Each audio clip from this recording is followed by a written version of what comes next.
Did you notice that this show doesn't have any commercials? I'm not selling you diapers or vitamins or smoothies or gasoline. That's because I don't want corporate sponsors telling us what to investigate and what to say. Instead, you're our sponsors. This is a production by our nonprofit, the Informed Consent Action Network. If you want more investigations, more hard-hitting news, if you want the truth, go to ICanDecide.org and donate now.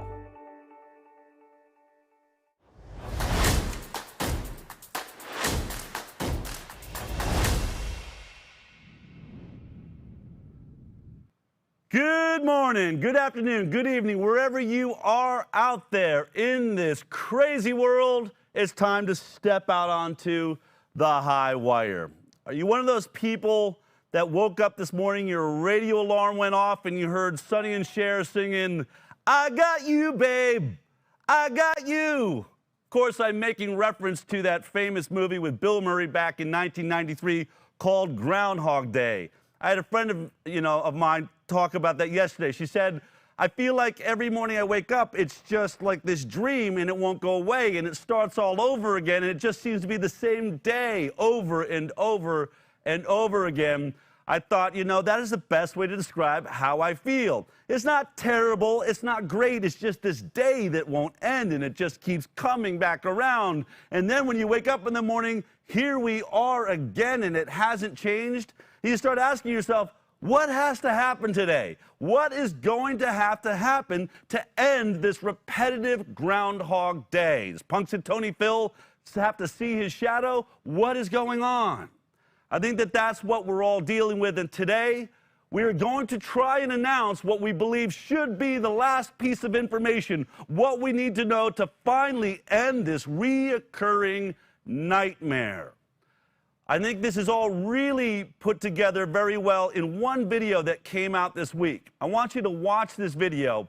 There's what was obvious when we watched it, but to me, it encapsulates many of the issues we've been dealing with throughout the coronavirus COVID-19 pandemic. Take a look at what the microphones captured in the White House press room this week. You can take out the mask, Doug. The case fatality rate's like 0.1 to 0.3 according to USC. Is it really? That's reassuring. USC. Everybody here's been vaccinated anyway. USC and LA County Public Health have come out with a study. They found that there are 7,000 cases in California, but they really believe that there are anywhere from 221,000 to 442,000 people who were infected. Really? Yeah. So that makes it 0.1 to 0.3? Does a study to come out with? Or? Yeah, just give it to that. So it suggests that the case fatality rate is about 10. It seems to be. Wow. Which puts you right in line with the flu. Yeah, exactly. Yeah. That's what it is. So it was a hoax. I don't think it was a hoax.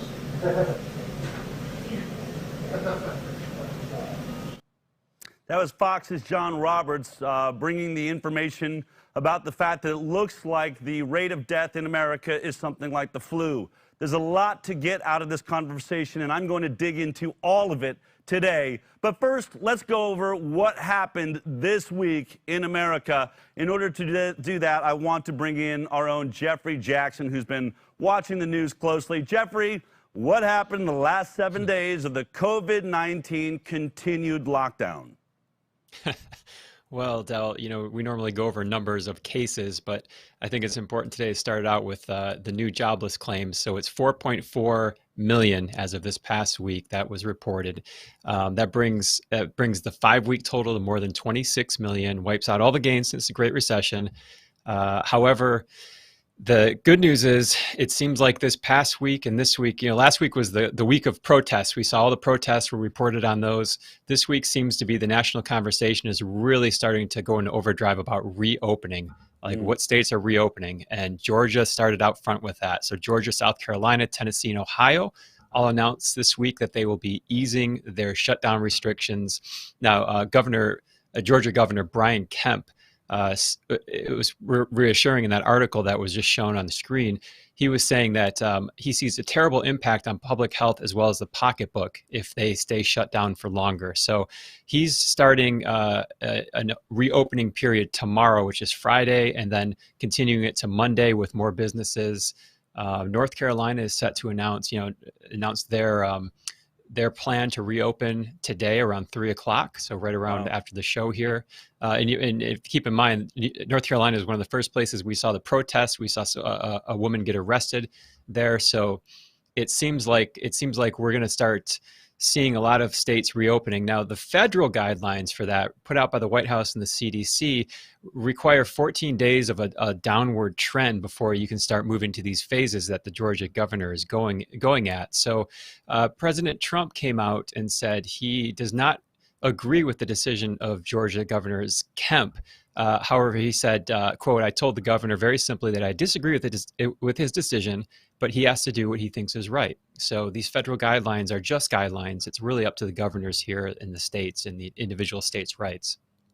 Wow. And, and I think that it really shows sort of that idea that, when people try to say that, Donald Trump, is trying to control, or any of those that thought that, he's trying to control the country through all of this, he keeps showing over and over again, for what it's worth and what everyone, wants to think politically, he is leaving it to the governors. He is letting this, and has from the beginning, saying the federal government is only here to make recommendations. The states are going to have to decide for themselves. So that's a very interesting development. And it's interesting to see him actually pushing back against someone that's trying to open, whereas you might think the pushback would be otherwise. So very, very interesting detail. Thank you. What else is going on? Yeah, absolutely.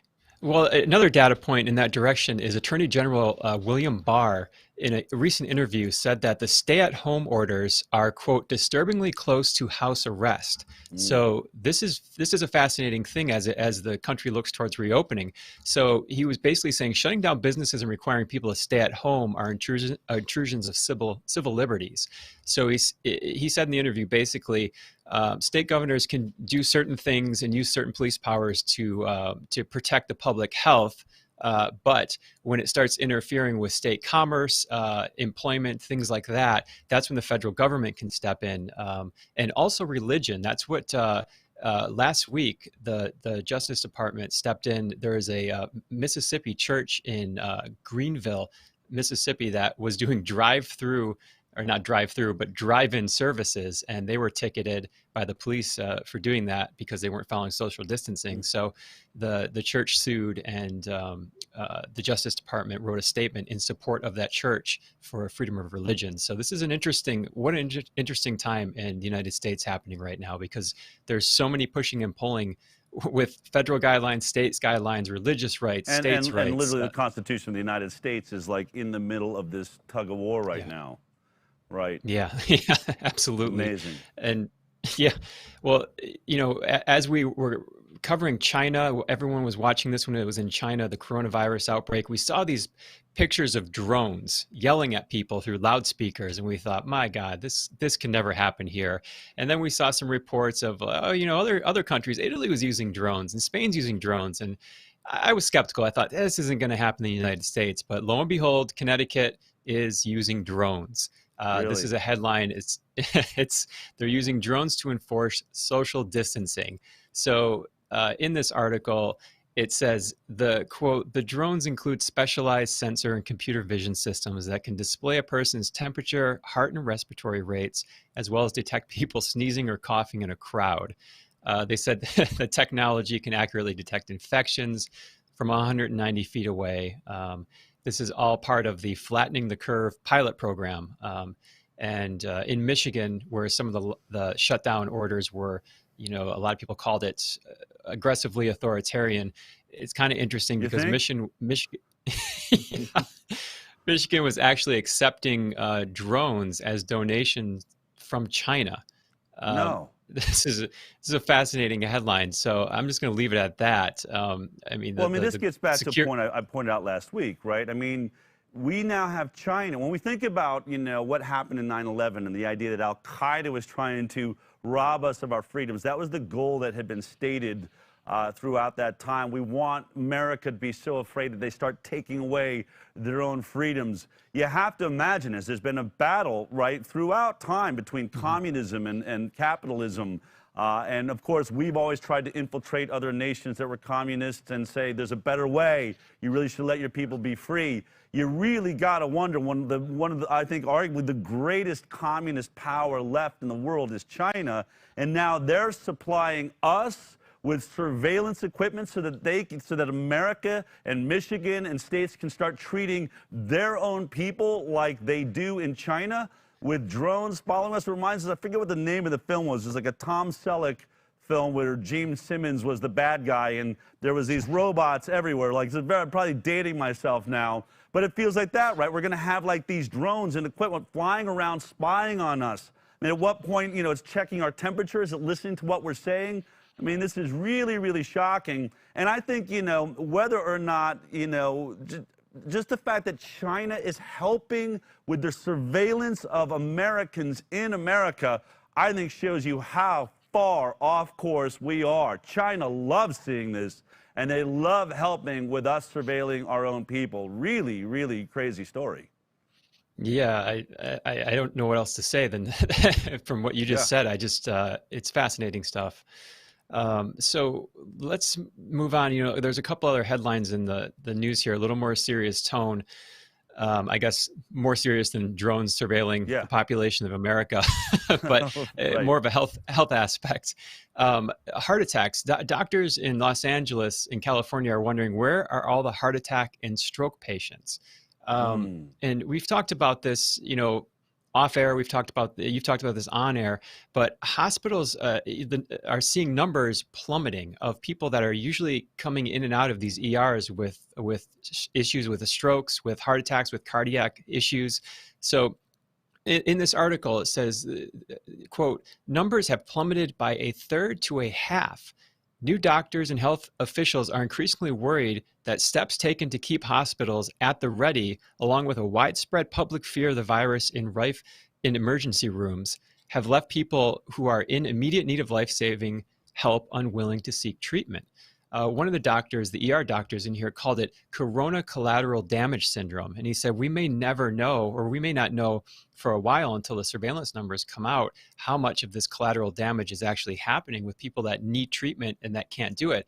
Another doctor in the article said, look, these cases don't just vaporize because of the virus. He worries that people are suffering at home and are afraid to go into the emergency rooms. And, you know, that's a narrative that was pushed by the CNNs and the New York Times out there, of these packed emergency rooms. Everyone should stay home, don't go out, don't come to the emergency rooms. And this is the real life collateral damage of it.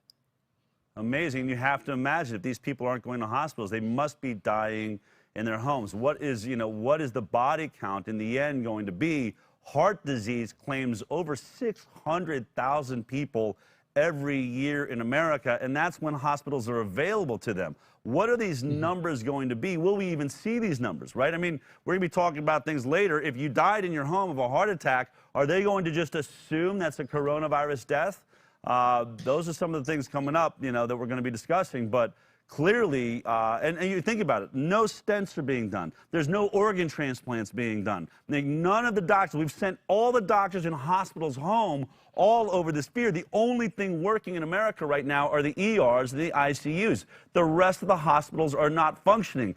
All of the other reasons you die, which have always been so much higher than flu, you have to imagine these people have got nowhere to go, and they are, I would guess, going to end up dying at much higher numbers, something that mainstream media doesn't seem to want to talk about at all. It's incredible. Yeah, and a story that correlates with that, New York basically is they're telling their ambulance workers, do not resuscitate. So this is a policy that went out to New York ambulance services, and they're telling their first responders that if they can't find a pulse, basically leave the person there and allow them to pass, or allow that to happen. And in the article, it says, quote, first responders were outraged over the move. They're not giving people a second chance to live anymore. Owen Bazarli, head of the city union, whose members include uniformed EMTs and paramedics, fumed of state officials. He said, quote, our job is to bring patients back to life. This guideline takes that away from us. That is shocking. This is That America is we're in right now. so shocking. Unbelievable. I mean, to think that we are saying we have the ability to resuscitate you. That's what EMTs are there for, and they're being told, don't do it. All of these things, I think, are going to come into great question as we get into the details today of everything we now know about the coronavirus. That is really sad, and it's a terrible side effect of all of this.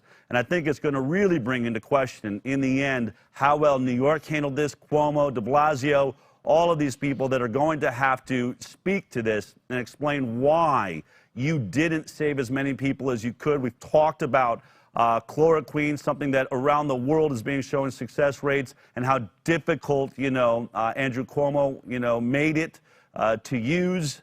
Not until the very last minute instead of early on, which seems to be how it's affecting. We talked about the problems with ventilators. We can get more into that a little bit today. But this just, I mean, this to me just seems just like the icing on the cake.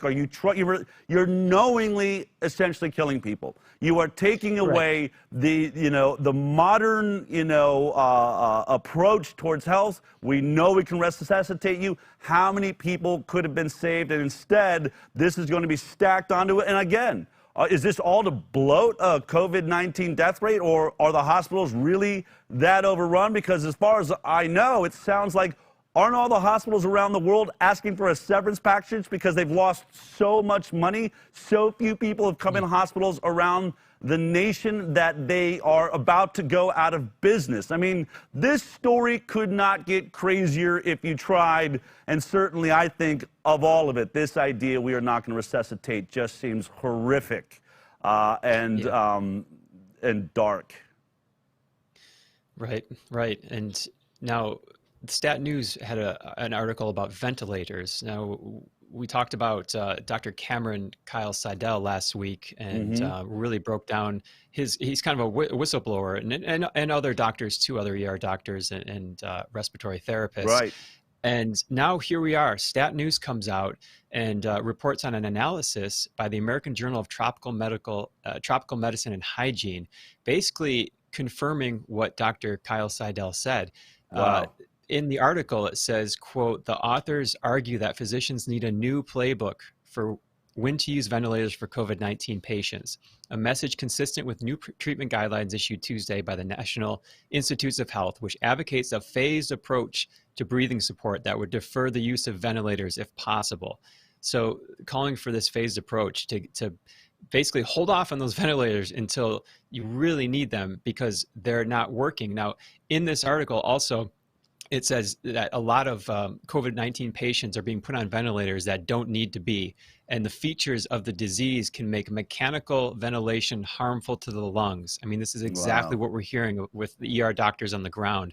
And now you have the NIH, the National Institute of Health, the most powerful and well-funded body of medicine and science in the United States of America. Arguably, the world has put out new guidelines last week. I find this shocking since the video we put out discussing Kyle Seidel and talking about the lack of oxygen in the blood, which NIH is now admitting. They're now looking and seeing we definitely see a different trait. They're admitting in this article, right, that that acute respiratory distress syndrome isn't necessarily, being portrayed the way we know it, that the use of ventilators. And we have a video where we covered this a couple of weeks ago that has false information run across it. Well, I'll tell you what, Facebook, it's not false information now that the National Institute of Health is putting out new guidelines. They said this isn't true. They weren't leading with ventilators. They got oxygen anyway. Really? Then why the National Institute of Health have to put out new guidelines saying, back off on the ventilators, you're killing people, we need to start introducing oxygen? This is, all of this is what we're going to get to today. We are being censored when we're bringing the truth. The High Wire has really not missed a beat the entire time. Jeffrey, you've been a part of our team making sure that we have multiple sources to everything we've been talking about. Thank God for Dr. Kyle Seidel, who, did come forward and I think really started this momentum of research into, are we treating this correctly? It's great to see that the National Institute of Health got involved and more, new guidelines are coming out. It'd be really nice to see Facebook say, whoops, sorry for censoring the truth. That's something we're going to continue to push on, but that's my own beef. That's really not what's happening in national news. What else we got? Is there any light at the end of this? Anything this week that can, that we can, take some satisfaction in? Yeah, you know, we talked about a couple weeks ago, I think it was, Los Angeles had basically a snitch hotline, and the mayor of Los Angeles was saying, look, if you'll get rewards if you snitch on your neighbors for Right, violating crazy. social distancing. So New York City Mayor de Blasio basically tried to do the same thing in his city, and he was met with, I believe the headline says, quote, social distancing tip line flooded with penis photos and Hitler memes. Here we go.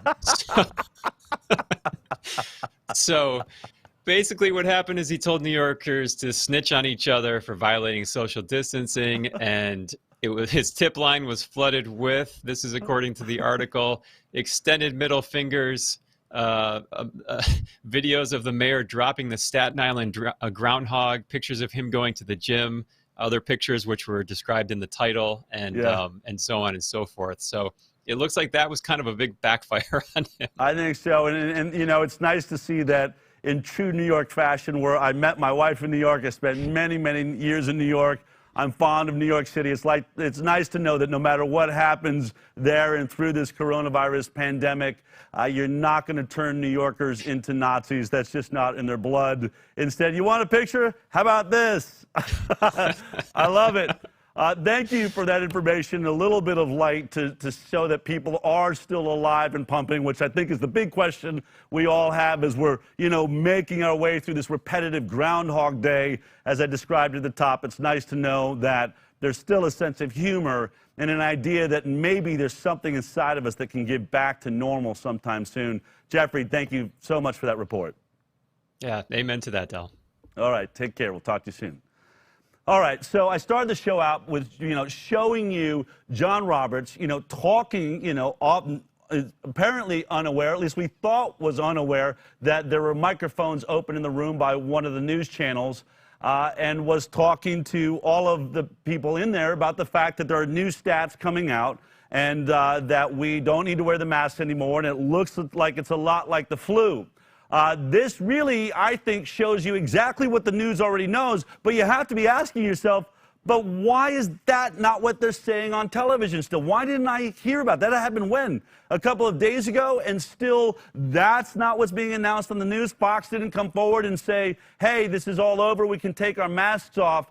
Well, it's fascinating. It's something I want you to track more and more and more. The censorship, the danger to how these stories are being portrayed. We're going to get into the details of this story, but I really want you to be alarmed at what happened afterwards. Because after this little slip up or whatever it was took place, John Roberts ended up having to essentially make an apology. And I want you to know how this works because I've worked in television. I won an Emmy Award working on the Doctor's television show, so I know what happens behind the scenes. And I know what happens when you make a mistake as a producer or you put something out or a microphone gets out and now Fox is held responsible. You get sat down in a room, they all look at the video and say, you want to explain yourself here, Robert?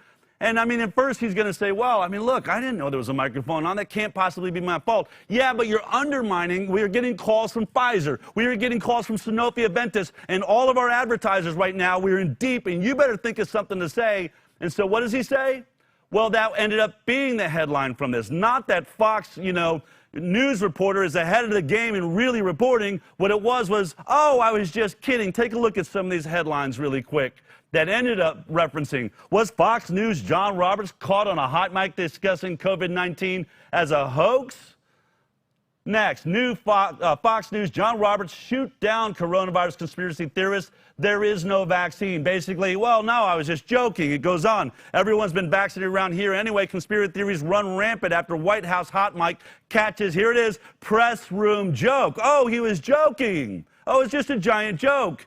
Media takes it. White House hot mic catches NYT photog joking with Fox's John Roberts. We've all been vaccinated around here, talking about not addressing what his conversation was actually about. You did have the cameraman saying, well, we're all vaccinated here. It seems like he didn't even know what he was talking about. But the real issue was the numbers have come down. And here's the AP. Let's look how the AP treated this entire story. Video misrepresents journalist comments in White House briefing room. Oh, it was misrepresented. It was taken out of context. We edited the video. Is that what we're saying? That a hot mic really didn't happen or someone went in and manipulated it? Did we have voiceovers? Is that what happened? Let's see what the AP ends up saying about this story. It says, claim video caught comments between Fox News and New York Times journalists revealing they believe COVID-19 was a hoax. That's the claim. But we looked into it, and we say it's false. A video feed that was actively recording the White House briefing room captured an exchange between Fox News chief, White House correspondent John Roberts, and New York Times photographer Doug Mills saying COVID-19 was a hoax. And we've all been vaccinated, but the comments were taken out of context, Roberts told the Associated Press. The comments were made in jest. We were kidding. It was a big joke. It's not a big joke. The joke is on us. When you start catching people telling the truth and they try and say, oh, no, we were joking, you really have got to wonder, why is that the headline? Now, I want you to watch this video one more time as it starts out, and you tell me, did they all get together? It's like 3 different guys talking. Were they backstage and said, you know what'd be really funny? I know there's a hot mic going out there. Let's do a little ditty, okay? I'll come in and announce the USC numbers and the fact that it's down. You say, well, we're all vaccinated for it. And you, third guy, you say, well, does that mean it's like on par with the flu? Oh, all right, yeah, I can do that. When's my line? Oh, you'll be after, what are they, actors? We got a director back there, Martin Scorsese back there, setting up this little ruse for America? You ask yourself, does this sound like something that was preordained or as a joke? Or are these guys having a serious conversation about something that affects them on a daily basis, how close they can sit to each other, and whether or not they need the mask? Watch again and see if you're capable of getting a sense of whether this was a joke or not. Take a look. You can take out the mask, Doug. The case fatality rate's like 0.1 to 0.3 according to USC. Is it really? That's reassuring. USC. Everybody here's been vaccinated anyway. USC and LA County Public Health come out with a study.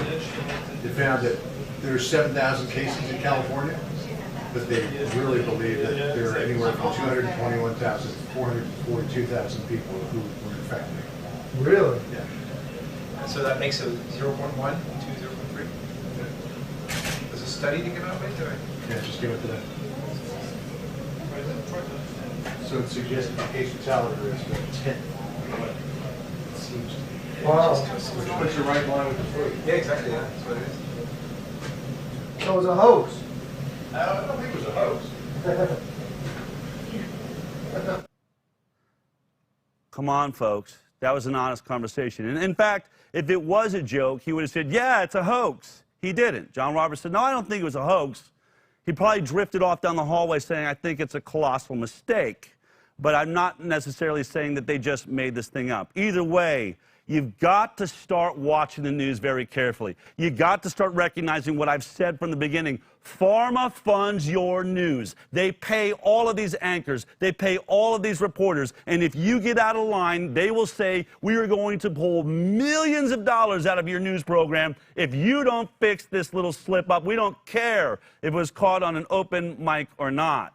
That's what's going on here. This is a cover-up. We have caught media in the middle of a cover-up, and you're watching John Roberts have to apologize for something he should never have to apologize for. And if this was a joke, and they were really just joking, then what happened later? Maybe he asked the actual question. Did he really not care about it? Did he think it was baloney? Well, he did ask the question. Listen to how seriously he asked this question, how well he puts it together, and what should have been the news is this answer by Deborah Birx. Take a look.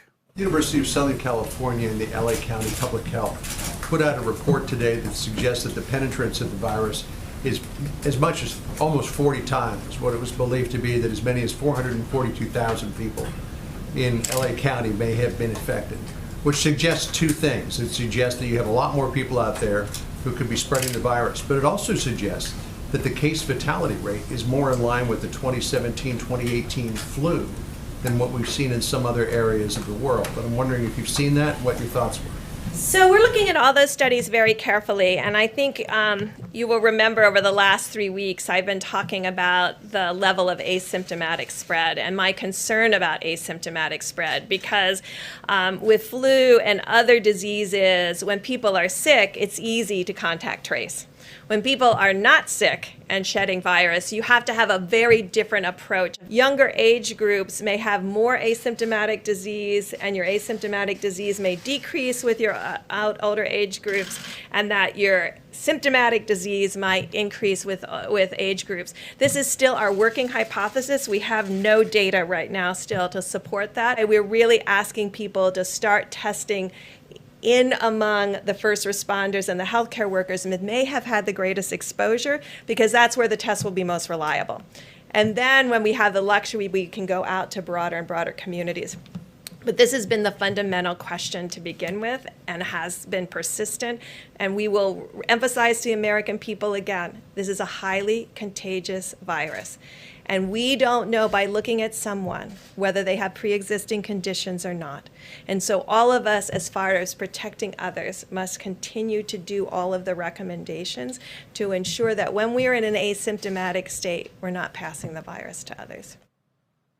She absolutely did not ask the question. In fact, completely diverted it and said this has been the essential question from the beginning. How many asymptomatic carriers? How can we get the testing done? Testing, testing, testing. How can we keep surveillance on you? Can we break this down for a second? The question was, we now have studies happening all over the country that show that the death rate of the coronavirus, because it looks like a much higher number of people are infected, between 220 to 440,000 people, then that brings down the death rate. If the death rate is like the flu, what do you have to say about that? Why are we locked down? She does not address the death rate at all. Instead goes on to a giant tirade about asymptomatic carriers. So let me explain to you what's happening. This is something that I warned you was going to happen when we started covering this from the beginning and talking about what is the death rate percentage. That's what we need to know. And once we've gone below that and we realize this entire thing was a mistake, are you going to open this back up? See, she doesn't want to address that. She doesn't want to address the fact that the death rate's coming down because they still have a vaccine to sell you. They still want to bring in surveillance. They still want drones. They want to test you. This is an agenda, folks, and it's proven by her answer, because she could have easily said, we're looking into that data, and it's very interesting. It may mean we can open up since all this is a flu. Instead, she said, now listen to how she describes this. This has been our discussion. How many asymptomatic spreaders? How many asymptomatic? You're going to start hearing more and more about this. You see, they want to change the conversation. They're not going to admit to you we made the greatest mistake in world history by locking down a country and a world for no reason, nothing more than the common flu. They can't do it. They can't save face. Instead, they're going to make a bad guy here, something we still have to investigate. The asymptomatic carrier, the asymptomatic spreader. Let me explain to you exactly what that is. That is the incredibly healthy human beings in America. See, now we've got to track you. We're coming after you, all you healthy people that are so healthy, this virus does nothing to you. The 90-something% of you that have, or, whatever number is, 50%, 90%, all of the children are like this. All of those healthy little robust children running around America, we need to track them. We need to test them. We need to figure out which ones they are and why aren't they having any symptoms. We got to get on top of this. No, Deborah, we don't. We really don't. All we needed to know is the death rate worse than the flu, like a lot worse. Is it something like Spanish flu or Ebola? If so, keep us locked down. But if it's as low as a common flu season, then let us out of here. She doesn't want to talk about that. She wants to make the healthy people the bad guys. And what does she say? Yes, this has been our problem, right? So many asymptomatic people, so many asymptomatic carriers. I want to point out something. This is where they're starting to get hypocritical with their own talking points. See, when they talk about the flu vaccine, let's go back to everything you remember. Every time they advertise the flu vaccine, they say to you, well, yes, it's only 10% effective, meaning only 1 out of 10 of you is it even going to stop the flu, which means it's a terrible product. But how do they always back it up? They say, but, the benefit of getting a flu shot is even if it doesn't actually stop the flu, it really makes your symptoms more mild, and that's why you should get it. Well, you can't get more mild a symptom than not having any at all. And that's what's happening to the natural health, all of the healthy people in America and around the world.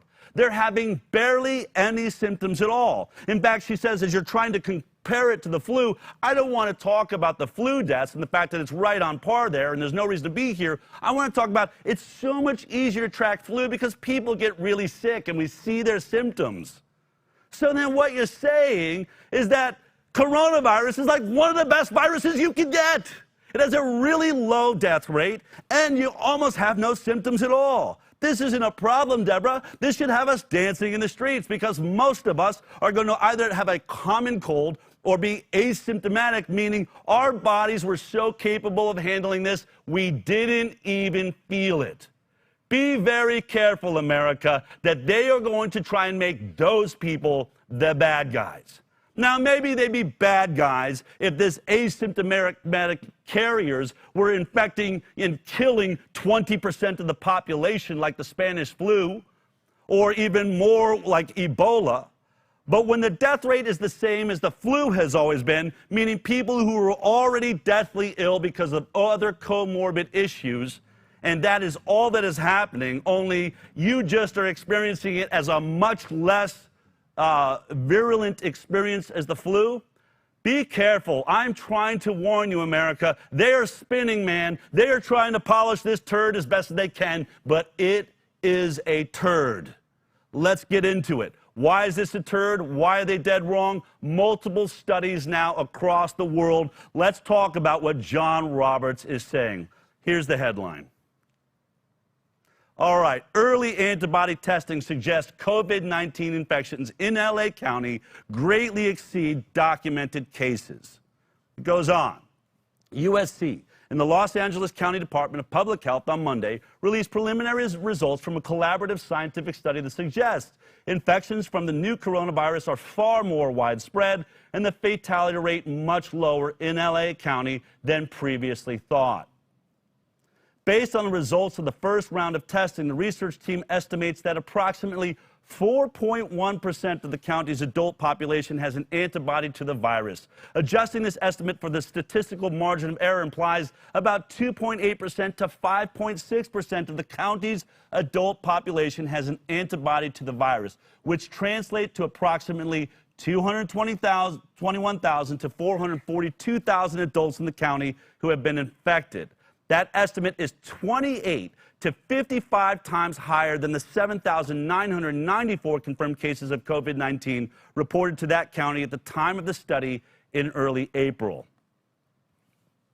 There you have it. This is the study that Roberts is talking about. The USC is what they're saying here. And remember, this is a great university with great scientists. They're not trying to pull off a hoax. They're saying, look, we have done a study, a randomized study, and when we study the population, it looks like, yes, we're seeing those we've tested, but that looks like it's somewhere between, what was it, 28?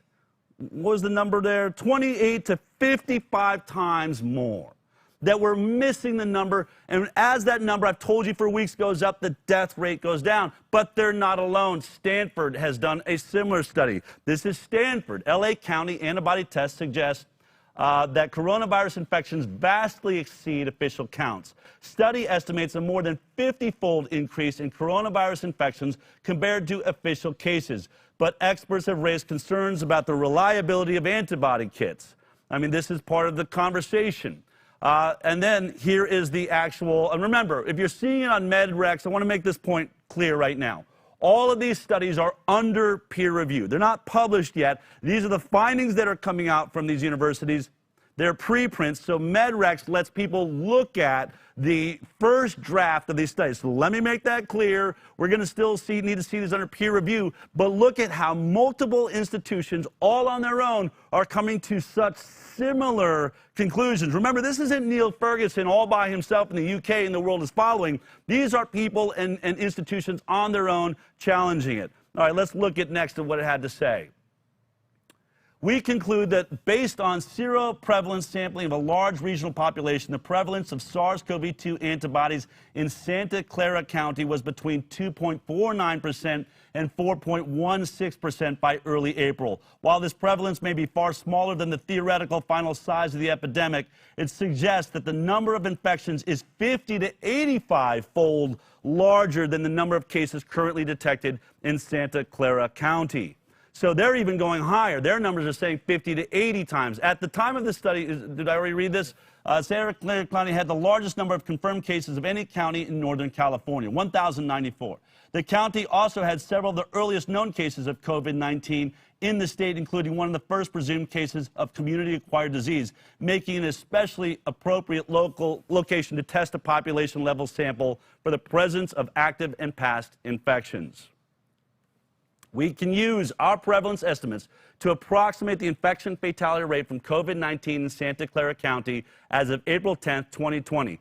50 people have died of COVID-19 in the county, with an average increase of 6% daily in the number of deaths. If our estimates of 48,000 to 81,000 infections represent the cumulative total on April 1st, and we project deaths to April 22nd, a 3-week lag from time of infection to death, we estimate about 100 deaths in the county. 100 deaths out of 48,000 to 81,000 infections corresponds to an infection fatality rate of 0.12 to 0.2%. Very, very similar. Two great universities with different scientific bodies doing different testing, coming to the same conclusion. And then outside of the university system, we have a private group that decided to do some studies. This is, let me look. Oh, here we go. This is the severe underestimation of COVID-19 case numbers, effect of epidemic growth, and test restrictions. This is by Peter Richterich from Codon Code Corporation. I think they're involved in making tests and kits and things like that. But DNA sequencing. They're involved in DNA sequencing. So look at what they had to say in their article. While we use a computer model to illustrate our findings and get numerical estimates, it should be noted that the results are not specific to the model employed. Very similar results can be obtained by using observed daily growth rates of an epidemic and existing knowledge about the delay between infection and the onset of symptoms that meet the existing test criteria. The actual numbers may vary slightly, but the overall conclusions will remain the same. What was the conclusion? This study shows that the number of confirmed cases understates actual infections during the rapid growth phase of a COVID-19 epidemic by a factor of as much as 50 to 100 times. 3 totally different entities now approaching this using computer models, real data, sampling sizes, all coming into this very, very similar result. 25 to 50 times, 50 to 80 times, 50 to 100 times the amount of people have been infected in America, which means our death rate has gone down. Let me show you how this works, since you may be confused. If you're joining us, we geek out on data here on the High Wire. I'm not just going to read you a bunch of headlines. Let me show you how the math works.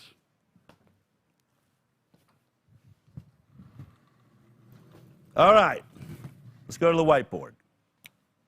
Here we have it. Now, when I look at the numbers and the way that they should be, we have to look at the infected, correct? So here's what we know in America right now, that the number of infected, when we checked before this show started, we were at, so let me just put here, infected, 865,979, okay?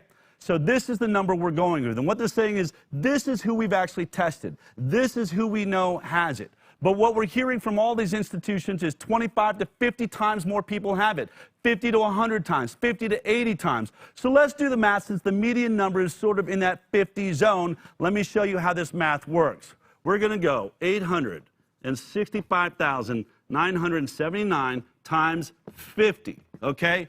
That means that the actual number, very well, of people infected in America right now could be as high as 43,298,950 people.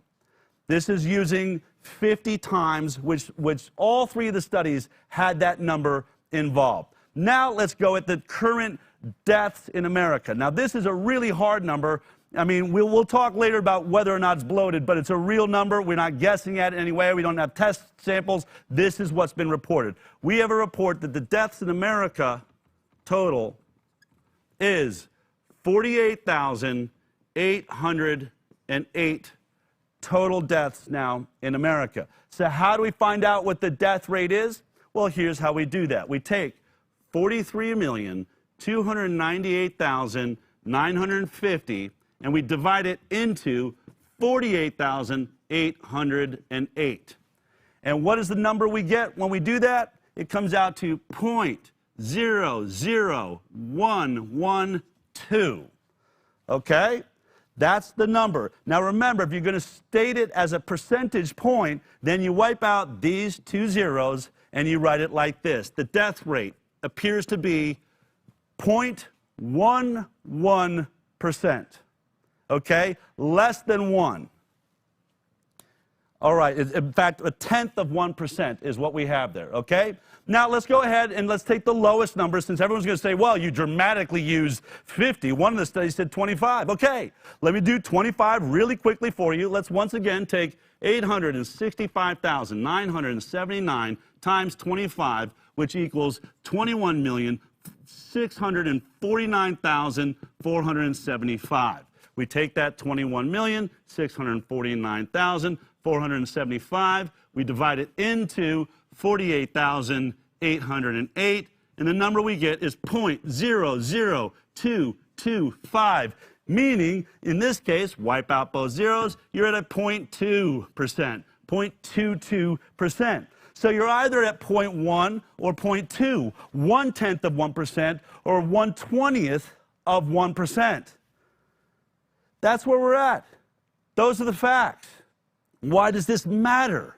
This matters because that's exactly where the flu is at. We've reported over and over again. Flu in an average season is 0.13. It's at 0.13. There you have it. The death rate from seasonal flu is typically, they all say 0.1%, is 0.13. And it can go, in this case, 0.22. We've had flu seasons that went up to 0.5% that were really bad a few years ago. But still, what are we doing here? I mentioned that this was going to be the discussion. There you have it. We're used to 12,000 to 61,000 deaths from the flu in all, 2018. It was about 58,000. John Roberts is pointing that out. Look, it looks just like an average flu season. Deborah Birx doesn't want to answer this. And this is what I've been warning you about for weeks. 5 weeks ago, I said the question has to be, what is the death rate that warrants a quarantine? And if we're under it, when will we open the quarantine? Let me remind you what I said. This is 5 weeks ago, early March. Number one, in the United States of America, where I live, and every one of you that is watching this around the world should ask this of your own government officials and your state officials. But what we need to ask is, what is the death rate that warrants quarantining a population and stopping them from being able to work and go on with ordinary life? We have never done it before for the flu, which is said to have a death rate of about 0.13%.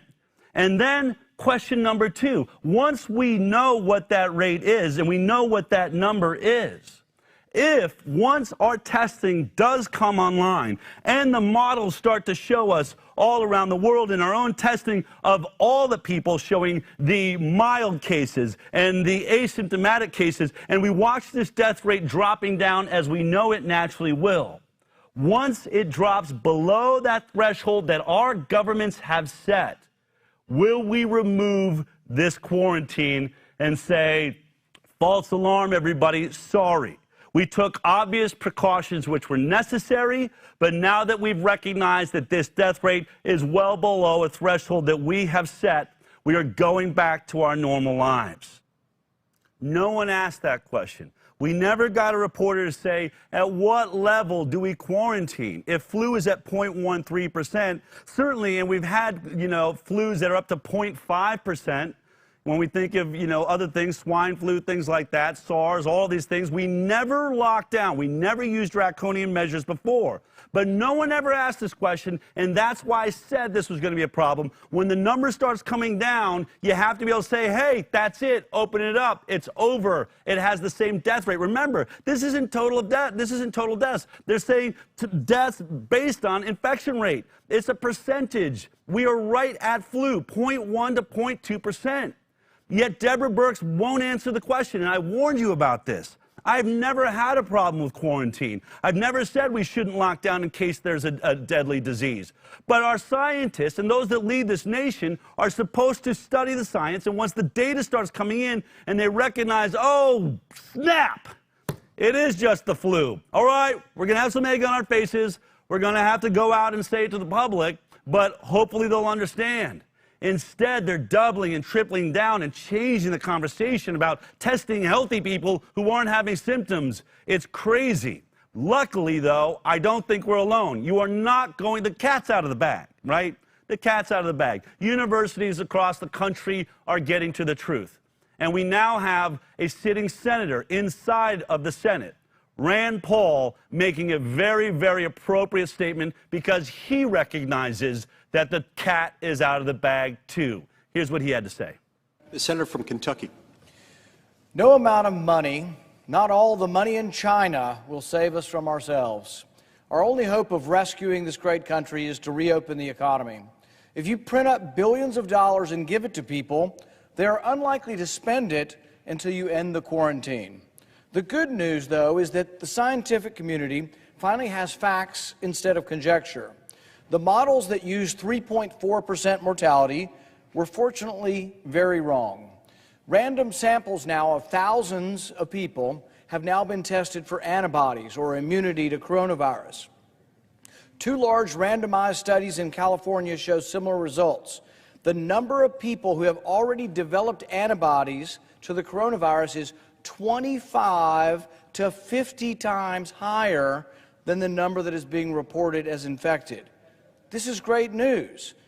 This study means that the mortality rate may well be 25 to 50 times less deadly than previously thought. The virus is still dangerous, and we shouldn't ignore the risks, but we should put those risks in perspective. These randomized tests indicate that instead of a 3.4% mortality, that the rate could be as much as only 0.1% or 0.2%.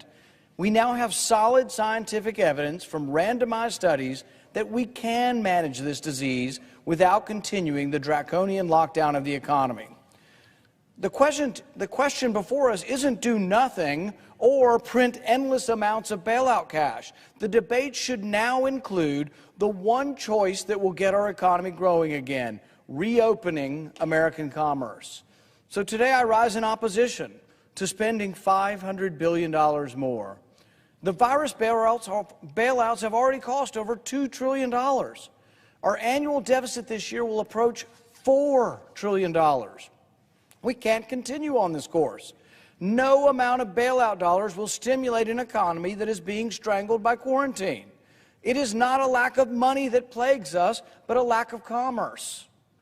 This economic calamity only resolves when we begin to reopen the economy. Opening the economy will require Americans to rise above partisanship, to understand that deaths from infectious disease will continue, but that we cannot indefinitely quarantine. I mean, if you're going to get out of a Groundhog Day, isn't this enough information? Multiple studies, senators realizing it, reporters being caught on microphones saying, hey, look, it just looks like the flu. I'm sorry, folks. I'm sorry for those of you out there that really bought into this and wanted to trust Anthony Fauci and Deborah Birx, and you hung in there as every one of their models kept collapsing and collapsing. They apologized, and it's down. And still in this last report, she's still saying, we just don't have the data. Our theory is, why are you stuck on theories now? And now I want you to think about something that's even more drastic. When we're looking at the total death numbers, right? But what if those numbers are bloated? With bloated numbers right now, if they're bloated, we're still only at the flu. They could be well less. In fact, Donald Trump called out New York on exactly this. He was a little pissed off. This was in the New York Post. Trump accuses NYC of padding its coronavirus death toll. It goes on to talk about they added 3,700 victims who died of apparent coronavirus symptoms but were never tested. Maybe it's some of those people that were having heart attacks at home that were too afraid to go into the hospital because they had a heart problem and normally would have been in there dealing with their heart issue in the hospital. They died at home because they were told to. Or maybe they died and the ambulance didn't come and revitalize them. But instead of saying, oops, sorry we said do not resuscitate, sorry we're using these crazy draconian measures, and we're saying the only thing that's open in our hospitals is the ER, now we're going to use those numbers and bolster our coronavirus death rate to make it look worse? That's not the only place it's being done. We've been reporting on this, and you know it. We talked about the fact that several weeks ago they finally had the COVID-19 code for death, and we watched the numbers shoot up. And we talked about how this is the CDC basically telling people, go ahead and bloat those numbers, because we know that they're mostly all suffering from secondary life-threatening illnesses. And this was what went on to say. It is important to emphasize that coronavirus disease 2019 or COVID-19 should be reported on the death certificate for all decedents where the disease caused or is assumed to have caused or contributed to the death. It goes on.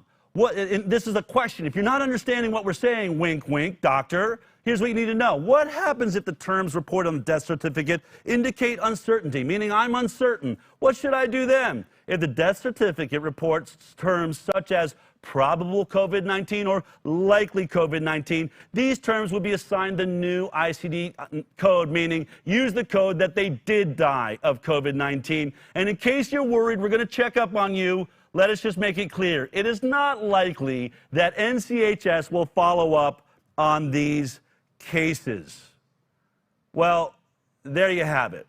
There you have it. We knew they were going to bloat it. We've been reporting on this, but we're not all alone on this discussion. In fact, now that we have Rand Paul standing on the Senate floor, he's a doctor. And by the way, he suffered coronavirus and survived it himself. I want to bring on a senator and a doctor right now who's been talking a lot about this. Scott Jensen joins me right now. Scott, I've seen you on Fox News. I've seen you all over. You're a doctor. You're also involved in politics.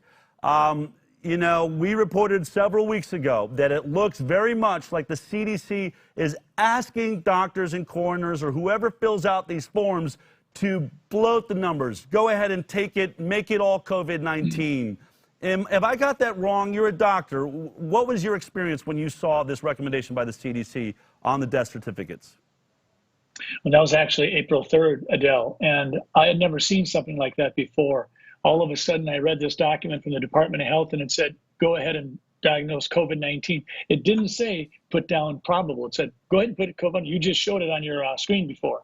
And so then I went to the CDC document, and that flies completely in the face of the manual that CDC puts out as to how death certificates should be filled out. In the manual, it talks about specificity and precision. And all of a sudden, we're being told, well, if it's reasonable, if it's likely, if it's probable, or it's presumptive, go ahead and put that down. That was what caused me to raise this up the flagpole, if you will, and say, hey, I've never been coached or told before that this is what I need to do. And so I checked with 50 to 75 physicians in Minnesota, and none of them could remember it either. We didn't have that happen in 2018 when we had 60 to 80,000 deaths from influenza. If I diagnosed pneumonia and I put that on the death certificate, nobody was telling me to put influenza on it as well if I happened to be in the middle of a flu epidemic. If I didn't test for it, if I didn't have an interest in testing for it, then I certainly shouldn't be putting it on the death certificate. Wow. And so when you think about it, when you think about what's happening, can we then assume, you know, and look, I want to be clear.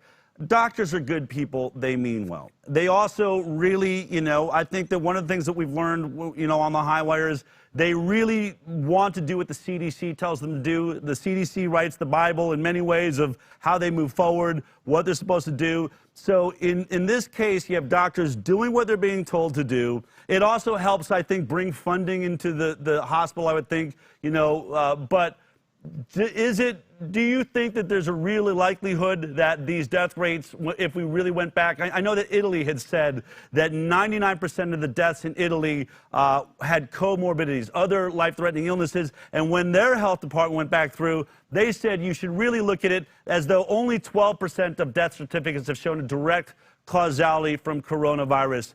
Do you feel like that might be an accurate way how we should be looking at the overall death numbers right now?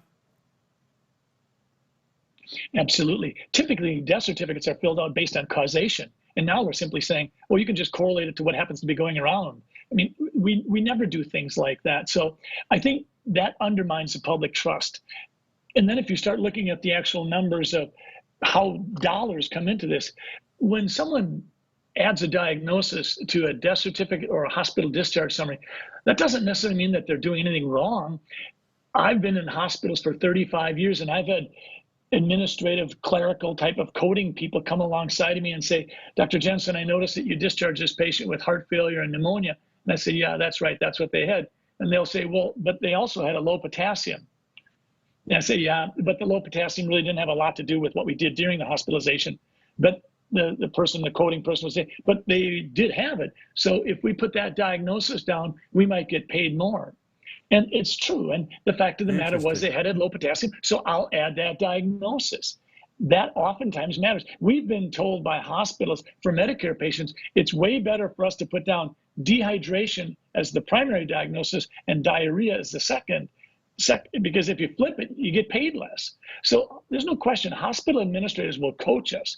And that's when I put some information out as to how much do you get paid for a standard pneumonia if it's a Medicare patient? How much do you get paid for if it's COVID-19? How much do you get paid if it's COVID-19 with a ventilator? What are those numbers? These things matter. What are those numbers? I numbers? actually sent them over to you. But if a typical garden variety pneumonia without complications for a Medicare patient will be about $5,000. If you have COVID-19 pneumonia, it's about $13,000. Wow. And if you use a ventilator, it's $39,000. And these numbers come straight from CMS. Right there they are. Wow, look at that. Wow, that's fascinating. You know, you bring up the ventilators. You know, I was just reporting that Stat News is now saying that the NIH has put out new guidelines trying to back people away from ventilators. Much of this appears in, and we talked about this with Jeffrey Jackson, we've been hearing about incredibly high death rates from ventilators. Many people remember Kyle Seidel coming forward in New York saying, I mean, really like screaming from a mountaintop, like Paul Revere saying, I don't know what this is, but it does not appear to be, the ARDS, as we know it, acute respiratory distress syndrome. These people don't have liquid in their lungs. They're talking to me. They're coherent, and I'm putting them in a coma and putting a ventilator down their throat. This video came out just over the last couple of days. We weren't able to vet who this is, but he's saying something similar. So just so people get an idea, I want to ask you if this is true. But first, I don't know if you saw this video. Take a look at this. I am a respiratory therapist. Been doing this for 21 years. I've been kind of all over the place doing this. I wanted to show you our equipment room here. So we want to talk about COVID-19. First thing I want to say is does it look like there's a ventilator shortage? There's not. Okay, let's talk about ventilators and why there would be a shortage of ventilators. Well, this is non-invasive ventilation here, CPAP or BiPAP. This is a mask that gets strapped on you, and we can help you breathe with that. We're not allowed to use those, okay? We're finally opening up to where we can use them a little bit, but for the most part, since COVID came out, they said absolutely not. That's going to cause the virus to spread all over the place by spraying aerosols everywhere, and so we can't use it. You have to let the patient crash and go straight to a ventilator, okay? Traditionally, that's not the way we would treat a patient. We also have aerosolized medications, bronchodilators. We're not allowed to use those either. So everything that we would traditionally do, we're not allowed to do. Now, I found this video interesting because I've had a lot of anonymous reports from doctors that didn't want to speak out, not quite as brave as yourself, and saying exactly this, that we were not using oxygen because there was a concern that it would aerosolize. Therefore, we were just letting these people get to the point where they're starved of oxygen, and then you're just moving straight into a ventilator. Now, I don't mean to put you on the spot, and this really wasn't what you came on for, but since you're involved in this, is there accuracy to this discussion? And is this, when we see new guidelines from the NIH, are they now saying, let's use those other oxygen techniques versus, waiting for a ventilator? Is there any truth to this story from your perspective? Well, this story was problematic for me, and I had seen the video because he didn't identify who he was. Right. I think part of what it indicates is that initially our understanding of this disease was overly simplistic. We initially thought it was mucus plugs, and then we thought it was alveolar damage. And then we started saying, well, gee, if we just jack up the pressure, we don't seem to be helping these people. Instead of 1 out of 3 people dying on a ventilator, we're having 2 out of 3 people dying. So I think what we've learned is that the COVID-19 disease is a multi-system encroachment. I mean, we're seeing people with blood in their urine. We're seeing impact on liver. So we've really had to take a step back. And I think we're trying to learn as fast as we can. But I think that your basic question is this ventilator shortage the crisis that we had been led to believe? For a variety of reasons, one of them being that ventilators may not be as useful as we thought. I think that we're going to, at the end of this corona epidemic, when we get to the other side, we're going to see unpacked ventilators sitting on pallets, because we, in Minnesota, for every ventilator being used, we probably have 5 to 10 waiting on the sidelines. Wow. And I think that this is a huge issue. And I think what we did is we hit the panic button. But you know, Dale, if I could be so bold, I would just like to say, one of the things I'm really concerned about is moving the goalposts. Initially, we were told, stay with us, build the public trust, social distancing, and we're going to have to lock you down because we really need to stop this transmission. The initial rationale was we need to flatten the curve, we need to build up our preparation so we don't overwhelm our hospital facilities. Right now, most hospitals, everyone virtually in Minnesota, they're dying on the vine. Their occupancy rates are 25%. We're losing $31 million a day in a hospital. We have flattened the curve. We have pushed the peak down. We have adequate hospital capabilities now.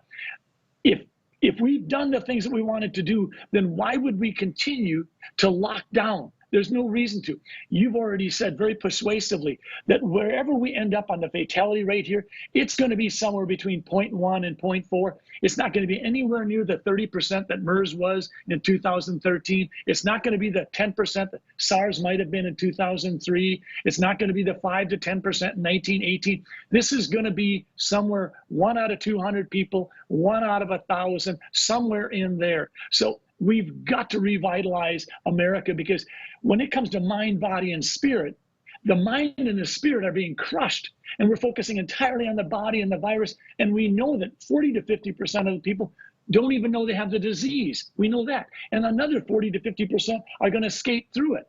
So folks, let's press the chill button. We're okay. Let's get back to work. So let me ask you this. I mean, you're saying, you know, these numbers 0.1, 0.4, you know, somewhere in that range. You're also, you know, at the same time saying that the numbers we're looking at that are giving us that sense could very well be bloated. But I want to ask you one more question, because we are seeing, as I think you've, you know, clearly, and I know you have to be careful about this, and hospitals are doing the best they can, and everyone's learning what they can. And we can look back in hindsight and say, did the NIH move fast enough? Did we have an investigation into what were the actual symptoms? Could we have, you know, learned faster? But it does seem clear that ventilating everybody on this probably did raise the death rate. And my question to you is, as we're seeing, you know, success with multiple approaches, from hydroxychloroquine to, you know, different sort of blood products that are bringing in antibodies, and then of course, if we start moving into oxygen and moving away from ventilators, could we assume that had this all happened over again, or if they're talking about maybe perhaps a relapse in the fall where, you know, coronavirus comes back, could we assume that this death rate will be even lower, not just because of the bloated numbers, because we'll actually treat it better the next time around? I think that's an excellent point. I think you're absolutely right. The reason that in the year 1900, one of the leading causes of death was influenza/pneumonia was because we didn't have antibiotics. So in 1918, it was devastating. 50 million people dying. We're in that same situation. It's just not an antibody. Now we're trying to understand the mechanism of disease, and we've got brilliant medical centers, physicians working hard to understand this. And you give us another month and we're going to be a lot smarter than we are today. We've already seen that with the ventilators. Whether it ends up being hydroxychloroquine, whether it ends up being convalescent plasma, whether it ends up being some of our antiviral agents, we're working desperately hard. And even the development of a vaccine, which may or may not be helpful, that's going to be, if that's already being fast tracked. So come October, I have every confidence. Nope. Did we lose you, Scott? All right, well, I think we've just lost Scott Jensen, but, oh, here we go, very quickly. Yes, we could see that. When we had Jerry Ford getting his vaccine on TV or on the newspapers, we end up having to stop that program because of the high incidence of Guillain-Barré. So we need to not put all of our hopes on a vaccine. We need to also let our own immune systems build a herd immunity. If we can get to 60, 70% of the population, we've accomplished a lot, and that's where we're heading. That's all fantastic news. Some of it broke up, but I get the sense of it. What you're saying is, you know, we've got to develop antibodies ourselves. That's what we're seeing. We have a large number already there. Let's continue this journey. Let's take care of those that are at risk, right? This very small percentage that clearly are having an acute issue. Let's make sure that they're protected while the rest of us go back to work. Most of us not going to have symptoms, for others very mild. And this idea of leaning on a vaccine somewhere in the future, we have seen problems with that before. And it looks like we have a way out of this, that the numbers are going to stay low in around the flu. And so my last question to you, you are also a politician. You're a state representative. And, you know, people are watching this show. There's a lot of people trying to wake up their friends and say, look, the studies are showing it. We can handle this. We can get out. We know how to deal with it now. We're getting better and better at it. What should someone do with their politics to say, I want to go back to my job. I'm not afraid of something that has a death rate of 0.1 to 0.2 or 3%. That's what the studies are showing. What is it we need to do as a people to end Groundhog Day here? To not have to wake up tomorrow morning to the same song on our alarm clock and this really droll, you know, depressing time where we're watching our jobs just pour down the drain. What do we need to do to get our government to wake up here? That's a great question, and I wish I could be more optimistic. The problem is so many states have been functioning on executive orders from the governor. So even though we have perhaps 201 legislators, we're not having 201 decision makers. We're having a governor and his team. So we need to focus our efforts at the governor and let that governor know. And in Minnesota, I think Governor Walz has gotten a lot of input, a lot of feedback, and we just need to double down and redouble our efforts and get as much input to him and say, we want to get back to work. Because quite frankly, I feel impotent myself. I don't feel like I'm being given the opportunity to really help influence our policy. I feel like I'm standing on the sidelines watching just as much as you are, and it's frustrating as all get out. It really is. And so let me ask you this. I mean, I keep thinking this is the last question, but you are such a great guest because you're on all sides of this. You know, are the governors looking at the USC study? Are they looking at the Stanford study? Did they recognize that the imperial model crashed? Or is there just some sort of like drone clone army being put out by this tiny group of scientists that don't seem to want to accept the reality that this just isn't as deadly? Are they getting a broad range of information around them? Are they looking at all these things? That's a great question. I think they're getting a glimpse of it, but I think what happens to elected leaders so readily, and I mean, I've only been in the Senate 4 years, but I've certainly watched us get captured in an echo chamber. And we have people around us that they say what we want to hear. And the idea of being skeptical, that's one of the most powerful things we can do in America is engage fully. And you've said that many times. We need Americans to feel empowered and know that they don't have to participate in groupthink. Groupthink is a dangerous step. I've said this before. It was groupthink that allowed nearly 1,000 people in 1978 to follow Jimmy Jones in drinking some cyanide-laced Kool-Aid. We don't want to be about that. That's not America's history. It's not our heritage. We need to be empowered, and that's partly why I've spoken up. I am a skeptic. Do I appreciate Governor Walz's efforts? Absolutely. But do I feel like I've been given 1/67th of the Senate's fractional impact on what we're doing? Absolutely not. I feel frustrated. I feel impotent. And I get phone calls from patients who say, I've got a breast lump, and to me, this isn't an elective surgery. I want this thing removed, and I don't feel better because someone says it's not likely to be a breast cancer, and even if it is, it's probably slow growing. I want it out yesterday, and I've had to wait 2 months. America, wake up. This is your country. Thank you so much for all of that great information. Senator Dr. Scott Jensen, thank you for taking the time and joining us. Really, really important to hear from you. Thank you. Well, as he so clearly said, You know, America, we're designed to be skeptical. That is what we're supposed to be. That is what our founding fathers dreamed about. A people empowered to stand up for what was right, using data, able to read, able to vote, able to make a difference. And that's what we saw all around the country last week as people were protesting in Michigan, in Ohio, in North Carolina. It's been going on. People have been stepping out. Lots of questions. We were even hearing that Facebook doesn't want to allow these videos out as they're taking place. But that didn't stop people all across this country. They didn't stop them here in Texas. There was a rally here in Texas over the weekend. Obviously, California had a huge turnout in Sacramento. Was that just yesterday or the day before? Monday, Sacramento, everyone joining there. But in Texas, we had rallies going on over several days. I went out on Saturday. I wanted to get a feel for why are people there? What's going on? What are they really protesting? What do they feel? Here's a taste of some of the people I met at the rally in Austin, Texas.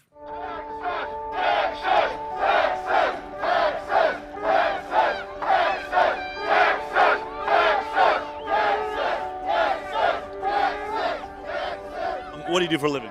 I'm a chiropractor. I'm a doula. I work with Texas Right to Know. Cindy, what do you do for a living?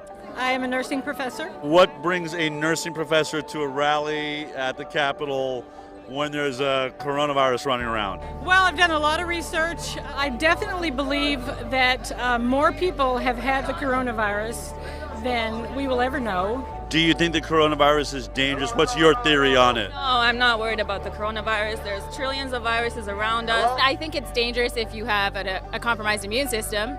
And I think it's dangerous if you're elderly, but I think any cold or any flu or anything will be dangerous if you already have a comorbidity issue. All this social distancing, it's not healthy for us, it's not healthy for our children. The center of this rally is getting back to work. When you can say that a liquor store is deemed essential, but companies that are selling beneficial products for a multitude of different issues going on are not deemed essential.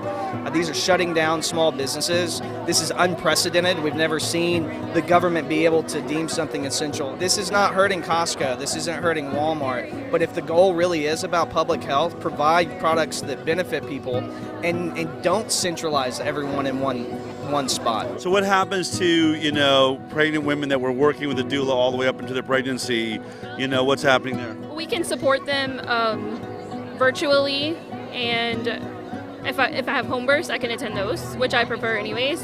But it's really not about me either. I have friends who are in the service industry, massage therapists, servers, bartenders, and they're out of work for over a month now. And they need to get back to work to support themselves and their families. The reason I'm here and what I think this is really about is grabbing our freedoms. I feel like there's a bigger agenda at play here, and that it's not about a virus, because there are over 300,000 viruses, I think, or more in the world. So are we going to always be in fear? Are we going to always wear masks? There's been hardly anyone die compared to, like the flu or other viruses. Yeah. And I don't mean to sound harsh, it's just that there are hundreds of thousands, if not millions of children and other people that are going to die if we don't open the world back up. Why are you at the Capitol during coronavirus, not wearing a mask? Yeah, so I had arranged a protest on Thursday to just come and fight for our First Amendment, and then Greg Abbott came out with his statement yesterday, and he was saying that basically he wasn't going to let any of us out until there was a vaccine. So I'm like, okay, now it's a vaccine issue. This is all because of a vaccine mandate. They want the COVID vaccine. They want to keep us at social distancing until the vaccine comes out. Our governor just said that yesterday. I'm worried about the coronavirus vaccine. If they mandate it, will the kids be able to go back to school? So, if we don't stand up for our kids, who will? So I'm here. Right now, with all of this big push for the vaccine is not a treatment. It's a quote. Well, certainly since it does not exist on this planet as we know it right now, it is not an existing treatment, so it seems a bit futile. But yeah. There are good options that exist out there to treat this. We need good treatment options. We need to press that out, and I really ask that everyone continue to press on their state officials and also nationally. Artificial immunity will never take the place of our God-given natural immunity. Right. So I just taught a class on immunity. My understanding of most nurses is the opposite is the belief system. They're starting to wake up. It's just something they've been told. They've been conditioned to believe that, and I'm 62. I've never had a flu shot. That's obviously what the bigger picture is they want a vaccine, they want to mandate that. And I believe they're using this as like a false flag event to do that. If I have antibodies, does that mean I'm infected or does that mean I'm immune? Which is it? They're testing for genetic material, genetic sequencing. You know, how is that proof positive that I'm a danger to be close to you or someone else? And are we going to let the government tell us who's sick and who's not? You know, if I'm perfectly healthy and they're going to say I'm asymptomatic, are they going to rip me away from my family, my children away? Or worse, what if your kid is positive and you aren't? I mean, that's the thing I think about. Are they going to take your child out of your house? What do you think is going to come of all this? I think the population's waking up. I think there's a war going on, both on the physical level and on the spiritual level. And people all over, you can see by the size of this rally that was just spontaneously erupted within the last 24 hours, how many people are awake to the scams that are going on and have been going on in our country for decades. I believed what we were being told. I'm like, just listen to the news, like they'll tell you the truth. But the older I got, the more I realized they're lying to you. People aren't critically thinking, and you have to think for yourselves and not just read the title of a, mainstream media post. We were warned about this stuff from Eisenhower and Kennedy, and now it's manifesting. Are we going to let the government tell us what we can wear on our bodies? Are we going to let them tell us what time to go home, that we can only go out of our home once a day to jog? That is pushing too far on my rights to walk about freely and move freely in my own country. I think every single Texan should be here today. That was just a taste of some of the people that we met there in Austin. I want to take this opportunity to really express to you, if you are watching The High Wire, you have been watching The High Wire, we're the only network, we're the only ones that have been giving you the data from day one. We predicted all of this. How did we get it right? Because we have hired scientists and doctors and real mathematicians around the world, not just on our team here, but around the world bringing that data. And I'm going to be honest with you, we are spending a fortune. Nothing like what NBC and Fox and those get from the pharmaceutical institutions, but for a bunch of people, like a handful of people here in Austin, Texas, that have some regular SLR cameras to bring you this show, we are standing with you. We're the only network and news source that is bringing you the truth and is going out and standing with you in these rallies. I have to tell you, I got calls from everybody, from NBC, from Daily Beast, all saying, well, I mean, as a reporter, are you actually supporting these rallies? You know what? Yes. Yes, I support the people of the United States of America standing up for their rights. That's what we believe in here on The High Wire, and I really do need your help. So many of you have been donating to make all this possible, so we could do this. But we are doing reports in Sweden now, so you can see what's going there. We are going out to rallies. We're getting people to, bring their information in. All of this. And imagine what we could do if we could get more funding. I'm asking you right now, if you enjoy what you're hearing and you recognize that The High Wire is the only one going to be standing with you and fighting to open up our jobs here in America, if that matters to you, then please help be a part of this voice. This is your voice. The High Wire is your voice. So just support us. We're asking for $20 for 2020. Bring that pure, perfect 2020 vision into action in America when we need it most by giving us $20 a month. You've paid for your Netflix, and that's all you've been able to watch down in your basement as you've been locked away. Help us bring this information. This fight is not over. It's only beginning. You now know that this is just like a flu. You now recognize that the United States of America and the world have made a tragic error. This is a calamity. Who's going to get us out? Well, we're going to need voices, and you're going to need The High Wire. And in order to do that, I want you to join us. I want you to feel how good it feels to watch this show every week, to watch the data come in and say, you know what? I made that happen. Not Sanofi Aventis, not Pampers, not Johnson & Johnson. I made that happen. You can make that happen by helping us. And if you don't have $20 right now, I understand. Even 50 cents, $1 a month. Or for those of you that can make up for those others that want to be a part of it but can't give as much, if you can give $100 or $1,000, It makes a difference, and it's going to make it possible for us to get bigger and bigger guests in here and be able to travel further and further for the truth. We're all in this together. Thank you for being a part of this. And of course, we are starting to see our effect. We're starting to see that the information we've been sharing, I think there are other networks that are watching. I hope that Donald Trump has somebody watching the High Wire, because it doesn't seem like anyone on his team wants to admit that they've made a mistake, that this perhaps was just an economic calamity.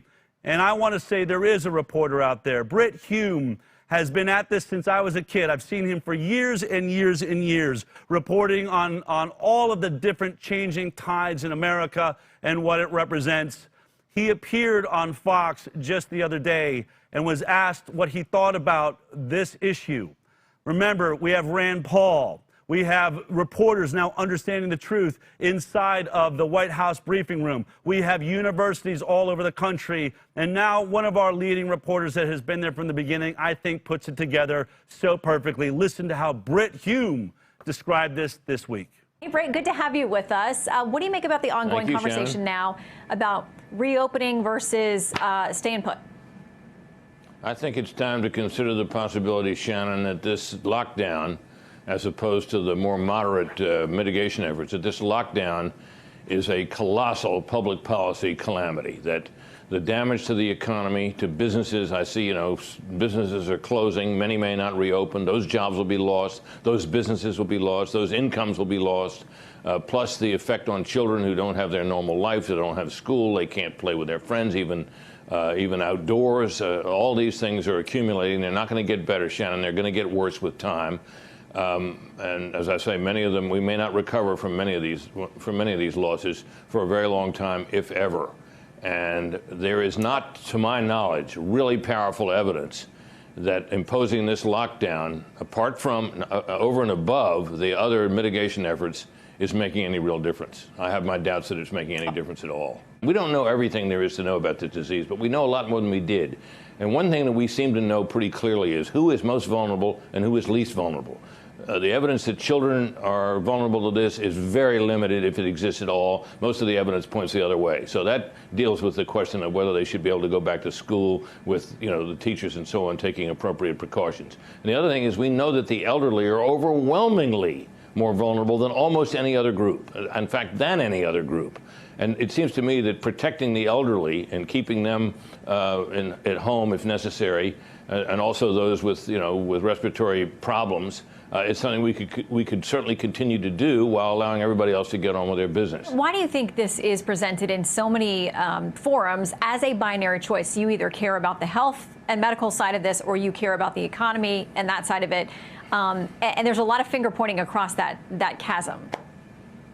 Well, we live in a country which is divided along a great chasm of their politics. The people who, a lot of the people who want to see this continue as is, if you drill down in what they say and examine sort of who they are and what else they've said, it turns out that they're the people who most dislike Donald Trump. So that gives you some clue about this. But I also think this, Shannon, I think this is important, that I look at people like Dr. Birx and Dr. Fauci, for whom I have very high regard, and I think, these people got us out on this limb. The president listened to them. They were doing what they, to the best of their knowledge, thought was the right thing to do. It was a major wager, so to speak, and a drastic step. It isn't easy for anybody, any human being in that situation to say, oh, whoops, sorry. Yeah, we kind of overstated this. The models were wrong. We paid too much attention to them for too long, and this isn't turning out to be as bad as we thought. That would be very, very hard for anybody to do. And I think, I don't question their good faith at all, but I think they may have made a very serious mistake here. I would agree. I think they have made a very serious mistake. The news is trying to spin this. They're trying to polish this turd.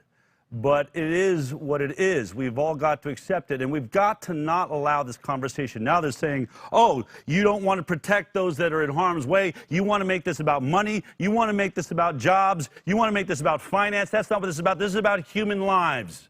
Well, you're right, it is. And you cannot allow the media to spin this any longer as though the lockdown does not claim life And guess what? The UN has just come out with a report. This was in Reuters.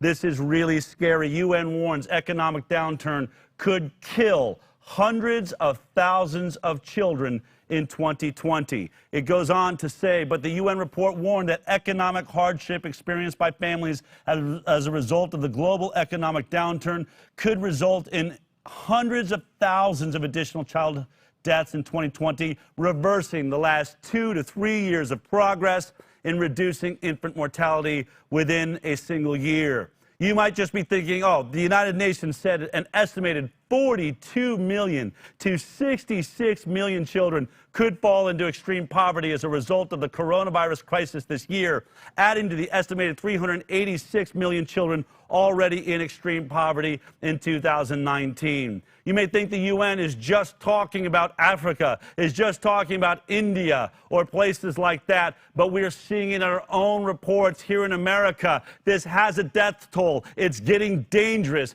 Here is what you've been seeing about poverty and the ability for people to feed themselves here in the United States of America. The other painful reality from the pandemic, hunger. The financial fallout from the pandemic crisis is triggering a hunger crisis. With millions of Americans still waiting for those stimulus checks and 10% of Americans out of a job in 3 weeks, long lines for food becoming a new normal. Families across the country are just trying to figure out how to put dinner on the table. Lines are stretching for miles in state after state. Food banks in disaster mode.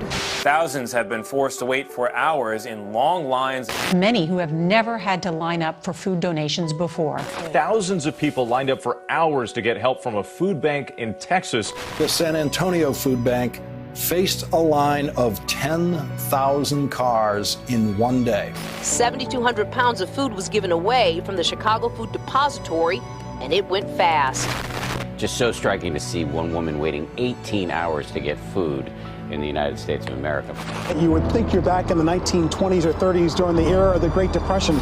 It's been heartbreaking to see the need go up so much.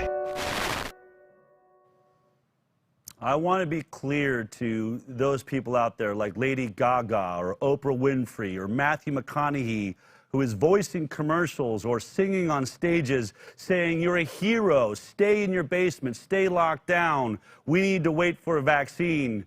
That attitude is going to get hundreds of thousands of innocent children killed this year, according to UN numbers. Every decent mathematician and global economic advisor is saying there is going to be massive casualties way outside of what the flu had ever dreamt of. And that's what we are now talking about. It is in. We may have attacked Donald Trump months ago when he said this appears to just be a flu. Maybe he got lucky. Maybe he didn't. But whatever the case, now we are seeing reports all around the world. Sweden now in the downturn. No higher death rate, and they never locked anyone down. We have proof from USC, Stanford, private groups, all reporting the same thing. This has the death rate of a flu season. Are we going to go another day and get people killed, make more jobs be lost every single day? We wait now for Deborah Birx to get up the gumption and for Anthony Fauci to get up enough energy to apologize to us, which is really all they should do. Just come out and say, sorry, we made a mistake, and we do not. The only problem with a mistake is one you don't admit and you continue to make. They have pride. We all have pride. And I think we all have to be honest with each other right now. Whether or not you're someone that has been watching the high wire and has been understanding these numbers from the very beginning and having issues with how it just hasn't been adding up, but you still lock yourself down. Or if you're one of these people that keeps tuning in the mainstream media as they spin this and polish this and try and hold on to this ridiculous story, and you think you really hate Donald Trump, we need to all take the politics away from this. Facts are facts. Universities are coming to the conclusions. More and more science is showing us that the death rate is about 0.1 to 0.2 or 3%. It is clear that is not a reason to destroy another single inch of this economy. But here's what we have to do.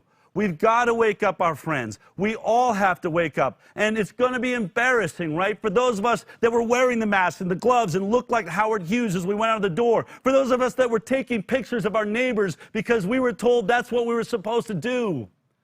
We're going to have to all forgive each other. It was a panic. It was a mistake. The media drove us into it.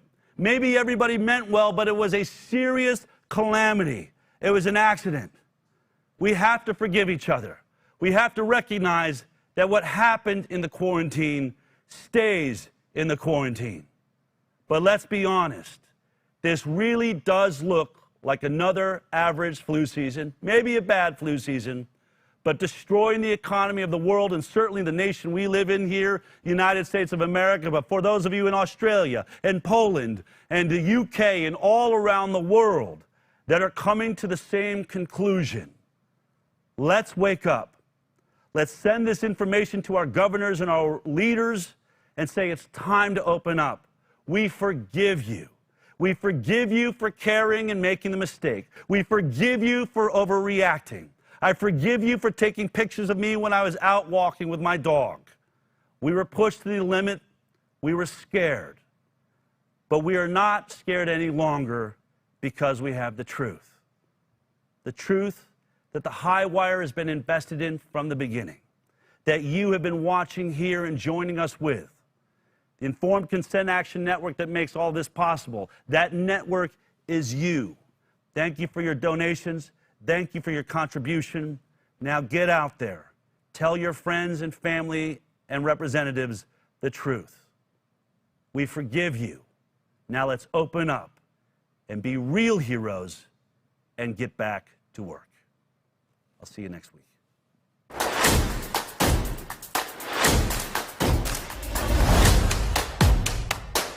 Thanks for watching, and thank you for being a Highwire Insider. Be sure to share this show with your friends on Facebook, YouTube, Periscope, and Instagram, because knowledge is power, power is freedom, and we need all we can get.